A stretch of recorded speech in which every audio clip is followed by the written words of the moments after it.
पृथ्वी कैसे बनी, पृथ्वी की संरचना कैसे हुई, इस तरह के सवालों का जवाब जानने के लिए हर कोई उत्सुक रहता है। पृथ्वी की उत्पत्ति के बारे में मान्यता है कि लगभग 5 अरब वर्ष पूर्व अंतरिक्ष में कई गैसों के एक साथ मिलने से भयंकर विस्फोट हुआ था। इससे आग का एक विशाल गोला बना जिसे अब हम सूर्य कहते हैं। धमाका इतना जोरदार था कि चारों तरफ धूल के कण फैल गए और गुरुत्वाकर्षण बल के कारण ये कण पत्थर के छोटे छोटे टुकड़ों में बदल गए। कई सालों के अंतराल के बाद ये कण आपस में जुड़ने लगे और कुछ समय बाद सौर मंडल का जन्म हुआ। और इस तरह लाखों साल बाद गुरुत्वाकर्षण के कारण पत्थर और चट्टान आपस में जुड़ने लगी। इस तरह धरती आग के गोले के रूप में पैदा हो रही थी। 4.54 अरब वर्ष पूर्व पृथ्वी का तापमान 1200 डिग्री सेल्सियस था। ऐसे समय में धरती पर सिर्फ उबलता हुआ लावा, चट्टानें और कई जहरीली गैसें हुआ करती थी। ऐसे में पृथ्वी पर जीवन का अस्तित्व होना असंभव ही नहीं बल्कि नामुमकिन था। पृथ्वी की उत्पत्ति के समय थिया नामक ग्रह 50 किलोमीटर प्रति सेकंड की गति से पृथ्वी की ओर बढ़ रहा था। यह गति बंदूक से निकली गोली से 20 गुना अधिक तेज थी। ऐसे में जब थिया ग्रह पृथ्वी की सतह से टकराया तो जोरदार विस्फोट हुआ, जिससे बहुत सारा कचरा धरती से बाहर निकल गया और साथ ही वह ग्रह धरती में समा गया। हजारों वर्षों के अंतराल के बाद गुरुत्वाकर्षण के कारण पृथ्वी से निकला कचरा एक गेंद के रूप में बन गया, जिसे हम चंद्रमा कहते हैं। इस प्रकार चंद्रमा की उत्पत्ति हुई। पृथ्वी की उत्पत्ति के बाद अंतरिक्ष में बची शेष चट्टानें पृथ्वी पर गिरने लगी। इन चट्टानों में अजीब प्रकार के क्रिस्टल होते थे, जिन्हें आज हम नमक के रूप में इस्तेमाल करते हैं। आपको जानकर हैरानी होगी कि इन चट्टानों के अंदर मौजूद नमक से समुद्र का पानी बनता है। ये चट्टानें करीब 20 करोड़ साल तक धरती पर गिरती रहीं, जिससे धरती के समुद्र के रूप में ढेर सारा पानी इकट्ठा कर लिया। इतने पानी के लगातार जमा होने से धरती की सतह ठंडी होने लगी और चट्टानें सख्त हो गई, लेकिन लावा अभी भी उसी रूप में पृथ्वी के आंतरिक भाग में मौजूद था और सतह का तापमान 70 से 80 डिग्री सेल्सियस तक पहुंच गया। पृथ्वी पर वर्तमान जल लाखों वर्ष पूर्व का है। उस समय चंद्रमा पृथ्वी के बहुत निकट था, जिसके कारण उसके गुरुत्वाकर्षण बल के कारण प्राय पृथ्वी पर तूफान आते रहते थे।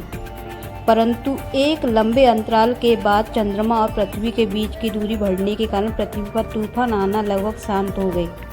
धरती पर जीवन की इस यात्रा के दौरान 3.8 अरब साल पहले पानी की उत्पत्ति हुई थी। धरती पर लगातार ज्वालामुखी फट भी रहे थे और साथ ही उल्कापिंडों की बारिश भी हो रही थी। उल्कापिंडों के माध्यम से पानी और नमक के साथ साथ अन्य पदार्थ भी पृथ्वी पर आ रहे थे, जिसमें कार्बन और अमीनो एसिड आदि पदार्थ थे जो हर जीव जंतु और पौधों में मौजूद होते हैं। इतनी ऊंचाई से उल्कापिंड गिरने के कारण वे गहरे पानी में चले जाते थे, जहां सूर्य की किरणों का उन तक पहुंचना असंभव था। बाद में ये उल्कापिंड ठंडे होकर पानी में जमने लगे। इसके बाद यह एक सतह से चिमनियों का आकार लेने लगे और ज्वालामुखी की दरारों में पानी घुसने से चिमनियों से धुआं निकलने लगा, जिसने बाद में एक तरह के केमिकल सूप का रूप ले लिया।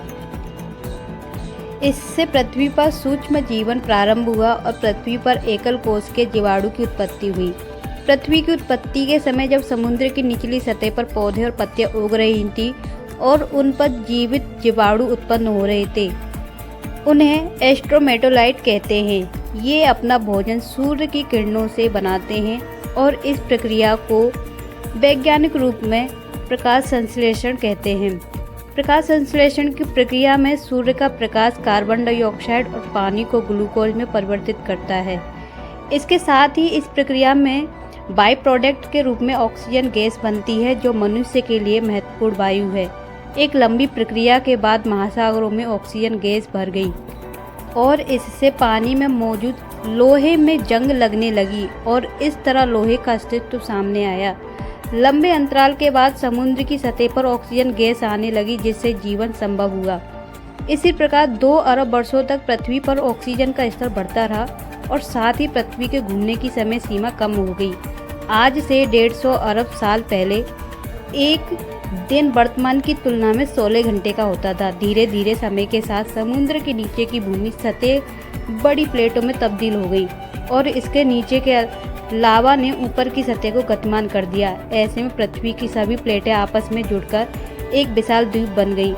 इस तरह लगभग 40 करोड़ साल पहले पृथ्वी के पहले सुपर कॉन्टिनेंट रेडिनिया का निर्माण हुआ था। इससे अब पृथ्वी का तापमान घटकर 30 डिग्री सेल्सियस हो गया था और दिन 18 घंटे लंबे होते गए। उस समय पृथ्वी की स्थिति वर्तमान मंगल जैसी ही थी। लगभग 7.50 करोड़ वर्ष पूर्व पृथ्वी के नीचे पिघले हुए लावा से उत्पन्न ऊष्मा बाहर निकली, जिसने पृथ्वी को 2 भागों में विभाजित कर दिया। इसके 2 टुकड़े में बंटने के कारण पृथ्वी की सतह कमजोर हो गई थी और यह 2 भागों में बंट गई थी, जिससे साइबेरिया और गोंडवाना नाम के 2 महाद्वीप बन गए। इतने सालों के बाद भी ज्वालामुखी के फटने और जहरीली गैसों के निकलने का सिलसिला अब भी जारी था। जहरीली गैसों में कार्बन डाइऑक्साइड सूर्य से निकलने वाली किरणों को अवशोषित करने लगी और इससे पृथ्वी का तापमान बढ़ने लगा। बढ़ते तापमान के कारण समुद्र में गर्मी पैदा होने लगी और समुद्र का पानी भाप बनकर बादलों के रूप में लेने लगा। साथ ही कार्बन डाइऑक्साइड गैस के कारण अम्लीय वर्षा होने लगी। कार्बन डाइऑक्साइड के साथ वर्षा के कारण यह गैस चट्टान और पत्थरों द्वारा अवशोषित हो गई और कुछ हजारों वर्षों के बाद पृथ्वी का तापमान घटकर 0 से 50 डिग्री सेल्सियस कम हो गया। इससे धरती बर्फ के गोले में तब्दील हो गई। ज्वालामुखी फटने की प्रक्रिया अभी भी चल रही थी, लेकिन बर्फ की अधिकता के कारण ज्वालामुखी निकलने वाली गर्मी बर्फ को पिघला नहीं पा रही थी और इसके अलावा कोई अन्य स्रोत नहीं था जो जहरीली गैस कार्बन डाइऑक्साइड को अवशोषित कर सके। सभी चट्टानें और पत्थर बर्फ के नीचे दबे थे। कुछ समय बाद कार्बन डाइऑक्साइड गैस के बल ने सूर्य की गर्मी को अवशोषित करना शुरू कर दिया, जिससे बर्फ पिघलने लगी। इसके बाद पृथ्वी पर दिन 22 घंटे के हो गए।